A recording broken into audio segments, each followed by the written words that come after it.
ओम नमो भगवते रामकृष्णाय।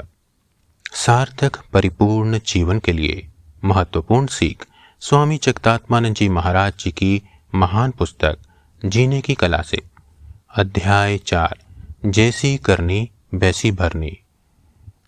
इन दो विषयों में बच्चों के पालन पोषण की कला एवं विज्ञान के निष्कर्ष पर चर्चा की गई है।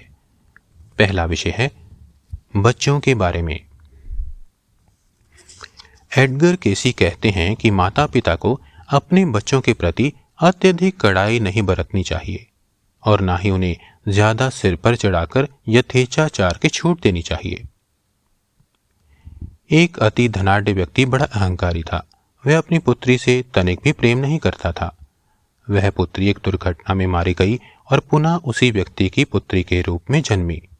इस घटना के द्वारा उस व्यक्ति का अपरिपक्व प्रेम पूर्णता विकसित हो सका था। एडगर कैसी का कहना है कि आध्यात्मिक विकास के लिए ऐसी घटनाएं आवश्यक हैं। कुछ ऐसे मामलों में जिनमें किसी माता पिता के बच्चे अंधे, पंगु या किसी अन्य प्रकार के विकलांग थे, पिछले जन्म में भी वे ही उनके बच्चे थे और उन्होंने उनके साथ दुर्व्यवहार किया था। अपने स्वार्थ के कारण वे अपने ही बच्चों के जीवन में बाधक बन गए थे। अब उन्हें अपने कर्मों का फल भोगना पड़ रहा था। नवजात शिशुओं को खोने वाले या मृत शिशु को जन्म देने वाले माता पिता के बारे में विचार पूर्वक एडगर कैसी ने कहा था, वह जीवात्मा पैदा हुई पर कुछ समय ही संसार में रहकर चली गई ताकि माता पिता दंड तथा पश्चाताप का अनुभव करके अपने बच्चे की मृत्यु रूपी दुखाग्नि में पवित्र हो जाएं। अगला विषय है संयोग से होने वाले दुर्भाग्य।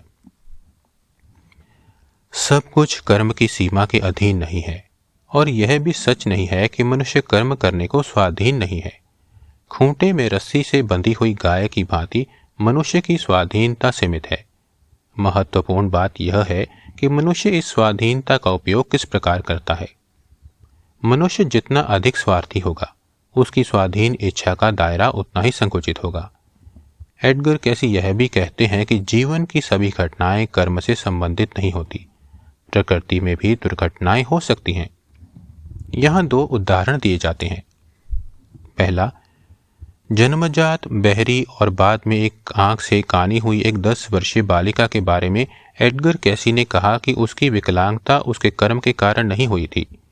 उन्होंने कहा, एक अस्पताल में एक नर्स द्वारा लापरवाही से उसकी आंख में जीवाणुरोधक यानी एंटीबायोटिक औषधि डालने से बालिका को कष्ट उठाना पड़ा था। उन्होंने बताया कि उस नर्स को अपनी लापरवाही का परिणाम भुगतना पड़ेगा। दूसरा, प्रसव के दौरान चिकित्सक ने शिशु का सिर चिमटे से इतनी जोर से दबाया कि बालिका का स्नायु तंत्र क्षतिग्रस्त हो गया और उसे शेष जीवन मानसिक विक्षिप्तता का दुख भोगना पड़ा। परंतु चिकित्सक की अपनी गलती के फलस्वरूप उसके कर्मफल का भार बढ़ गया। ओम शांति शांति शांति। हरि ओम तत्सत। श्री राम कृष्णार्पणमस्तु।